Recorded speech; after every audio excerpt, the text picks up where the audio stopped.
Unfit গাড়ি যাতে রাস্তায় না নামে, প্রচুর পরিমাণে তাদেরকে শাস্তির আওতায় আনছি।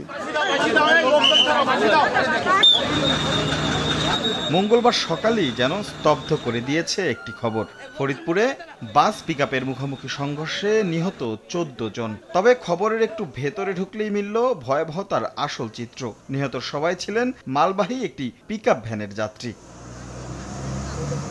দেশের সড়ক মহাসড়কে দুর্ঘটনার চিত্রটা প্রতিদিনের। তবে ঈদযাত্রায় এই সংখ্যা যেন বাড়ে আশঙ্কাজনক হারে। সেই সঙ্গে বাড়ে মৃতের সংখ্যাও। পরিসংখ্যান বলছে ঈদের আগের 4 দিন থেকে মঙ্গলবার পর্যন্ত ঈদযাত্রায় আসা যাওয়ায় সড়ক দুর্ঘটনায় প্রাণ হারিয়েছে প্রায় 100 জন।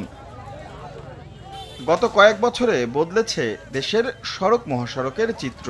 স্বস্তি ফিরেছে ঈদ যাত্রায়, তবে দুর্ঘটনা কিংবা তাতে মৃত্যুর হার সেই মাত্রায় কমেনি। এজন্য মহাসড়কে অপ্রত্যাশিত যানবাহনের আধিক্য আর সমন্বয়ের অভাবকেই দায়ী করছেন বিশেষজ্ঞরা। 1, 2, 3 ঢাকায় জমি জিতে নিন 100% ক্যাশব্যাক সহ 20 কোটি টাকার পুরস্কার। আনফিট গাড়ি যাতে রাস্তায় না নামে, সরকারকে আগামী সপ্তাহ থেকে শুরু করে দেব আগামী ঈদ আমরা কিভাবে ম্যানেজ করব। আই ক্যান অ্যাসিওর ইউ যে মানুষ তাদের দায়িত্ব পালনে যদি সঠিকভাবে কাজ করে তাহলে অ্যাক্সিডেন্ট রোধ করা কোনো ব্যাপারই না। হাইওয়ে পুলিশ বলছে কাঙ্ক্ষিত মাত্রায় না কমলেও কমেছে দুর্ঘটনার হার। সীমাবদ্ধতা ছাপিয়ে প্রযুক্তির ব্যবহার আর অযাচিত বাহন নিয়ন্ত্রণ করতে পারলে আরও সাফল্য আসবে। প্রচুর পরিমাণে তাদেরকে শাস্তির আওতায় আনছি, প্রসিকিউশন করছি।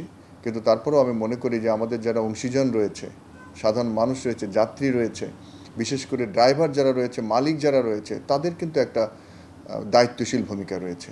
প্রত্যেকের জায়গা থেকে যদি একটা দায়িত্বশীল ভূমিকা রাখি, তার সাথে যদি আইন প্রয়োগের কঠোরতা থাকে, তাহলে কিন্তু এই ধরনের দুর্ঘটনা বা এই ধরনের অনিয়মগুলো আস্তে আস্তে কমে আসবে। সারা দেশে মোট জাতীয় ও আঞ্চলিক মিলিয়ে মহাসড়ক 22,000 কিলোমিটার, যা নিয়ন্ত্রণে কাজ করে হাইওয়ে পুলিশের 3,000 সদস্য। রাশেদ লিমন, সময় সংবাদ, ঢাকা।